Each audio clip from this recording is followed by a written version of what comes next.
Welcome. My name is Anna Castley, and I am passionate about sharing more effective ways to communicate and work out our conflicts. Thanks for joining me. In this session, we're going to look at some of our basic approaches to conflict, see what works and what doesn't. To begin, I'd like you to take a minute and think about a conflict you've been in. Think about where you were, what was said, what was done, and in particular, how were you feeling in that moment? You may want to pause the video and jot down some of those feelings. Having done this exercise with hundreds of people, I have a pretty good idea what might be on your list. Here's a few of the most common responses I've received. Angry, frustrated, scared, hopeless, anxious, sad, powerless, confused, defensive, shocked, unheard, tense, shame, and threatened. Are any of those on your list? Now, I'd like you to think about a conflict, but this time I'd like you to specifically think about a conflict that came to a resolution that was satisfactory to both you and the other person. Again, think about where you were, what was said, what was done, and how were you feeling in that moment when you were able to reach a solution. Again, you may want to pause the video and jot down some of those feelings. Here's a list of some of the most common responses I've received to this inquiry. Relieved, satisfied, respected, connected, energized, tired, relaxed, understood, appreciated, joyful, loved, peaceful, hopeful. Any of those on your list? What we want to notice here is that it was actually the same type of event that elicited both of these lists, a conflict. The difference is that one specifically had a satisfactory resolution. We want to begin to see that the negativity that we often associate with conflict, it's not inherent in conflict itself, but is rather a result of having had unsatisfying resolutions to our conflicts. So when we find ourselves in a conflict, the feelings that rise up are generally from that first list: angry, frustrated, scared, confused, hopeless, and so on. At the same time, we can also see from our second list, there's actually some really good stuff that can come from conflict. We can end up feeling connected, appreciated, understood, even joyful. We want to begin to reframe conflict to see it as a creative opportunity. Now, opportunity is the important word here. Conflict is not inherently a creative experience.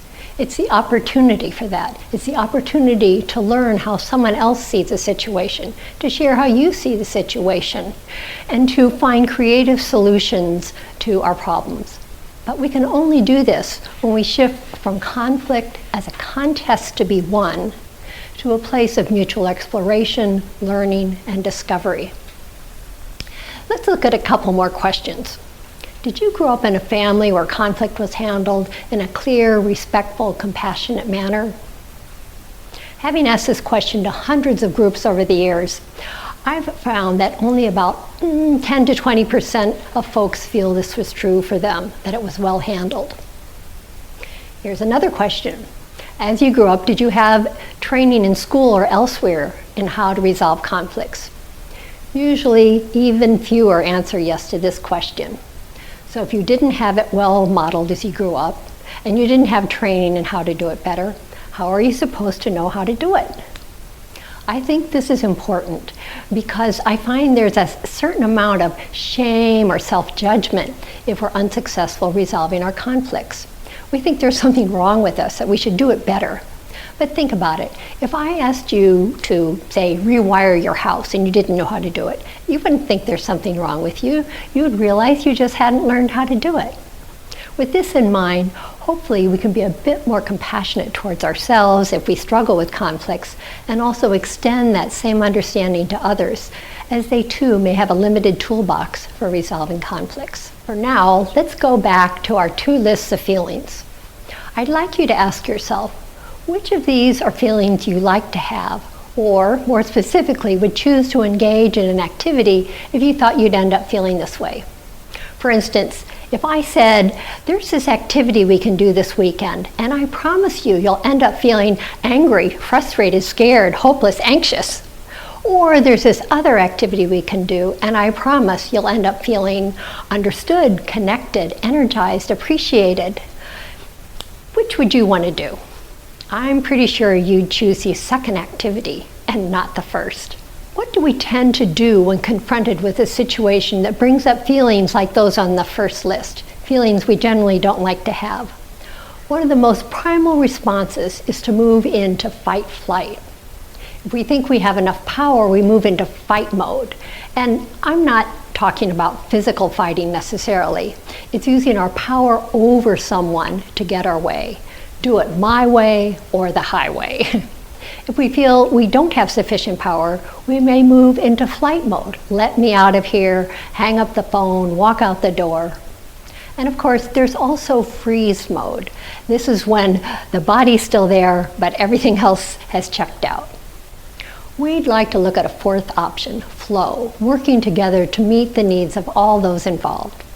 And I'm going to share a short video that will give you a visual image for what it's like to make this shift. So I'd like to look at the ways we tend to generally respond to conflict. So will you join me? Okay. So I'd like you to come at me like you want to attack me. All right, okay, so somebody comes at us and we have our instinct to defend ourselves. So let's try that again. Okay, so this is sometimes called focus on the problem, not the person. When I'm like this, it's me against him. Well, you should have, and why didn't you? And it's all your fault. What? You should have. All right. So if I can get off my position and be willing to come around and see how he sees it, then I'm realizing he's not the problem, I'm not the problem, but we have a problem. And this way we can focus on the problem together rather than just blaming and judging one another. It's also called having a common viewing point rather than a point of view. Like this, it's his point of view against my point of view. For instance, tell me, when you look out into the world, what do you see? Well, I see trees, I see a fence, I see a big I field. I see a TV, I see houses. and there's a clock. No way, there's no clock out there. There's no houses out. What, are you crazy? Well, you're crazy. No, okay, so again, when somebody comes at us with this is how the world is and how it should be, if I can get off my position and the way I see the world and come around, then we can have a common viewing point. As Stephen Covey said, seek first to understand, then to be understood. So if I can come over and be willing to see how he sees the world, then hopefully I will invite him to come, and because he's felt heard and received and respected, he'll be willing to listen to how I see the world. Okay? So let's look at so that's kind of the fight mode. Somebody comes at us and we defend ourselves. Let's look at the flee mode. Pull me towards this. I want to talk about I want to talk about this. No, yes, we've been through this so many times. Yes, I know. We've got to talk about it. Okay. So it takes energy to flee. It takes energy to fight. It takes energy to flee. Let's look at that again. So I want to talk about it. I want to talk about this. Yeah, come on. let's talk about it. Okay.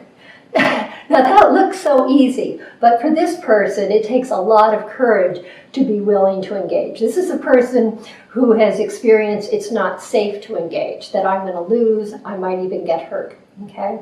And so this person's job is to help make it safe for me. And one of the ways to do this, one of the things that we want to look at is how do you work for solutions that meet both people's needs? So to be able to say to me, I am really committed to finding a way to resolve this that works for both of us. That will help me to be willing to engage, okay? So we looked at the fight, the flee, and then of course there's freeze. And I like to think about freezing is the body's still there, but everything else is checked out. You're just stuck, okay?